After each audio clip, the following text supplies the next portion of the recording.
bulan penuh berkah ini adalah bulan yang sangat mulia.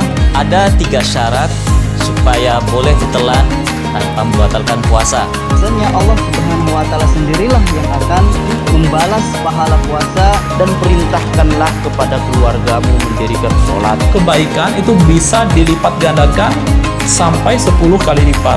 Betapa banyak saudara seiman kita yang telah mendahului kita sebelum bulan suci Ramadan ini.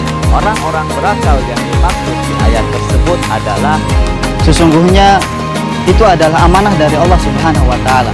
Tentang hikmah dari adanya malam Lailatul Qadar itu sendiri, Terutama di 10 terakhir Ramadan. Apakah itu? Adalah proses memikirkan atau mengamati, tazakkur, mengambil pelajaran. Tujuan pensyariatannya zakat ialah untuk membantu umat Islam yang membutuhkan bantuan dan pertolongan. kedepannya akan menjadi kebiasaan baru bagi kita. Barang siapa yang bertakwa kepada Allah, niscaya dia akan mengadakan baginya jalan keluar. Rasulullah mengatakan innamal a'malu binniyat wa innama likulli imri'in ma nawa.